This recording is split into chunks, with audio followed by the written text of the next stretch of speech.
Bonjour, on se retrouve aujourd'hui pour une nouvelle vidéo. C'est la deuxième de ce format, la revue des livres de youtubeurs. Comme vous le savez, je passe beaucoup de temps sur YouTube, je regarde beaucoup de choses assez variées et donc j'avais déjà proposé, et je vous mets le lien ici si vous voulez le voir en avant ou à la fin, gardez-le en tout cas en tête. J'avais déjà fait une revue de livres, mais moi je suis pas un grand littéraire, donc je m'intéresse à des livres bien spécifiques. Et puis comme on est sur YouTube et qu'on parle de tech, de choses comme ça, de vidéos, de photos, moi je trouve ça intéressant de vous faire des revues de livres, mais sur des livres écrits par des youtubeurs. Donc voilà, j'ai 3 livres à vous proposer, 2 se rapprochent l'un de l'autre. Il y en a un qui traite de faire des vidéos, l'autre du marketing vidéo, et celui du milieu parle plutôt de science, ce qui va nous changer. On va commencer par celui qui sort du lot, celui qui parle de science. Alors, il s'agit du livre « Prenez le temps d'y penser ». Y penser en référence à la chaîne YouTube de Bruce Benhamran, donc qui est un vulgarisateur exceptionnel de plein de sujets, qui publie, moi je trouve, moins de vidéos, et j'en suis désolé parce que je trouve que ces vidéos sont impressionnantes de recherche, de clarté. Donc j'ai voulu me procurer normalement son livre, en tout cas naturellement son livre. Alors, un livre qui est aux alentours d'une vingtaine d'euros aux éditions Marabout. Je le dis tout de suite, un livre qui reste un livre, hein, il n'y a pas d'illustration dans ce côté vulgarisation. Par contre, un livre qui est plein d'anecdotes. Moi, c'est ça qui m'intéresse. Si on prend la 4e de couverture, pourquoi un aimant aimante-t-il ? Qu'est-ce que l'électricité statique? Savez-vous ce qu'est la quinte essence? Pourquoi éteint-on les lumières dans un avion un quart d'heure avant d'atterrir de nuit? Je trouve que c'est vachement bien mené, je trouve que c'est clair, c'est concis. En plus, à lire, c'est agréable parce qu'en fait, à l'intérieur, c'est des anecdotes. C'est pas, faut pas commencer par la page 1. Là, vous voyez, je suis sur le 20, les champs électriques. Donc, il y a plein de petits chapitres, si on veut. Il y a des anecdotes, il y en a quand même un grand nombre. Hein. Là, si je dénombre en totalité, on doit avoisiner la petite centaine de cas, que je dise pas de bêtises. Alors, il y a 89 cas pour être précis, hein, parce que on est sur de la science, on va être précis. Il y a 89 cas. Il y a des cas simples, il y a des cas un peu plus complexes. Moi, je trouve ça hyper intéressant parce que moi, ça m'a toujours passionné en fait ce côté scientifique. Il y a une préface d'Alexandre Astier quand même, parce que en fait Alexandre Astier faisait l'exoconférence et en première partie Bruce faisait la première partie de l'exoconférence. Donc moi je peux que vous inviter, si vous êtes passionné, intéressé par les sciences, ou que même vous voulez en savoir un petit peu plus parce que vous êtes juste ne serait-ce que curieux, eh bien je trouve que c'est hyper intéressant d'aller regarder ce livre. Donc là, on passe sur un second livre que je viens de lire pendant les fêtes de fin d'année. Il s'agit de marketing vidéo, donc un domaine sur lequel je suis peut-être un peu plus aguerri que les sciences, et en fait qui moi me passionne.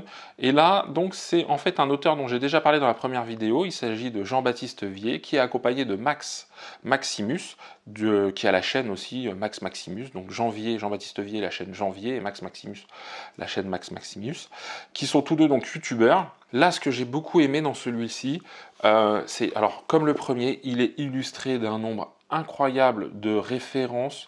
J'ai trouvé ça vraiment bien. Le format fiche, voilà la fiche 7, comment monter en compétences en production audiovisuelle. Et donc là après, c'est assez rapide, assez simple en fait à lire. Il y a de très bons conseils. Le côté témoignage de plein d'autres youtubeurs qui ont été cherchés à chaque fois, j'ai trouvé ça vraiment extraordinaire. Il y a une grande variété. C'est de temps en temps illustré avec des choses plus techniques. Donc vraiment très intéressant. Ça balaye très large. La première partie, c'est créer une vidéo rendue professionnelle. Donc on va parler sur communiquer en vidéo, produire une vidéo efficace, le matériel, en tout cas créer une vidéo de présentation produit, la création d'une interview. Donc voilà, il y a des cas vraiment très concrets, très spécifiques. Publier ces vidéos sur YouTube, Facebook et Instagram. Donc là, vous voyez, on n'est pas que sur YouTube, on est sur d'autres réseaux sociaux avec des codes qui sont différents. Donc moi, je trouve ça vraiment très intéressant. Et la troisième et dernière partie, c'est améliorer la visibilité de ces vidéos. Donc là où on va plutôt être sur le référencement, l'efficacité, le travail avec d'autres influenceurs, etc., etc. Voilà. Donc moi, franchement, je l'ai trouvé plus intéressant que YouTuber, même si YouTuber était déjà très bon. Le côté avec Max Maximus en plus apporte un autre éclairage, un autre point de vue. Moi, voilà, il est très orienté pratique. Je ne peux que vous le recommander. Le dernier, c'est le manuel de survie du vidéaste, les bidouilles de Ludoc. Donc Ludoc, c'est un réalisateur essentiellement, qui a sa propre chaîne YouTube, que moi je suis sur Instagram également, où il remonte des choses très intéressantes sur son métier, où il nous donne des trucs et astuces. En fait, moi c'est ce côté-là que je trouve génial, et qui, comment dire, a travaillé avec des grands noms, en tout cas des youtubeurs assez connus comme Natou, Norman, Mister V, McFly et Carlito, et aussi pour le studio Bagel. Donc vraiment beaucoup de personnes. Et alors déjà, je le dis, on est sur quelque chose avec une couverture rigide, c'est hyper qualitatif. Alors il est un peu plus cher que les autres, c'est les éditions Marabout comme il pensait. C'est une petite trentaine d'euros, très difficile à trouver. Moi j'ai eu la chance de l'avoir assez rapidement. Donc attention, mais ça devrait revenir là, en tout cas Ludoc tient un jour. Et donc là, bon, le truc avenant, le petit bandeau, bon, je n'aime pas trop les bandeaux, mais ça on s'en fiche, c'est l'éditeur qui a mis. Mais alors avec un livre, vous voyez, alors déjà, je trouve que ça change. On n'a pas que des pages blanches, beaucoup d'illustrations, un coin bidouille où il vous apprend. Alors moi c'est ça, le bandeau, vous voyez, pour ça que je les aime pas, ça on met tout le temps. Mais par exemple, il nous apprend à fabriquer une perche à micro avec des tubes en PVC. Plutôt que d'aller sur Amazon et de se payer la perche à micro. Et puis ce côté bidouille, en fait, c'est intéressant parce que moi, je trouve que ça développe une créativité. Quand je suis sur un tournage, quand j'ai besoin de faire une vidéo et que je cherche à avoir quelque chose et que j'ai pas forcément l'outil, le matériel adéquat, eh bien, j'ai peut-être trouvé un truc pour me dire, mais tiens, attends, si je prends un cintre, ça peut faire l'affaire, etc. Enfin, voilà. Il y a beaucoup de choses comme ça. Donc. Et puis après, beaucoup de règles cinématographiques ou de vidéos, en tout cas de vidéastes, qui sont là-dessus. Alors, composer son cadre, ça, voilà, c'est un truc, c'est rare qu'on en parle. Je le dis, c'est rare.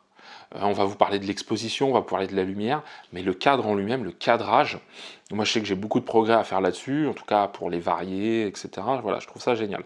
Alors, un peu comme sur marketing vidéo, il y a un système avec QR code et ça nous renvoie sur des chapitres en vidéo en fait du livre. Donc moi dès qu'il y a un peu cette interactivité, je trouve ça génial. Alors, je vous livre rapidement, mais il y a donc manier la caméra, choisir les objectifs, prendre le son, éclairer une scène, découper le scénario, composer son cadre, filmer un dialogue, créer du mouvement, préparer le tournage, monter sa vidéo, technique essentielle et les bidouilles. Donc, filmer sans épaulière, la bidouille du zoom, du diaph, du flair, fabriquer sa perche, fabriquer son pied de lumière, fabriquer une gueuse, un diffuseur, son fond vert, enfin voilà, fabriquer un filtre anti-pop, pour la prise de son par exemple. C'est une boîte à outils extraordinaire, hyper bien documentée, hyper agréable à lire, c'est-à-dire que on passe vite d'un élément à un autre, il y a des rapports faits avec le cinéma, des films hyper connus, etc. Moi franchement, j'ai pas fini, je vais piocher dedans par petites touches ce qui m'intéresse, et je le trouve vraiment à recommander. Si vous connaissez quelqu'un en fait qui est intéressé par un de ces domaines, eh bien moi je vous conseille de lui offrir un livre. Je sais que ça se perd un peu les livres, mais je trouve que c'est un cadeau qui est hyper prenant au final. On y passe du temps, on ressort avec de la matière, enfin en tout cas des choses soit qu'on sait en plus, soit qu'on va appliquer, et c'est ça qui est top.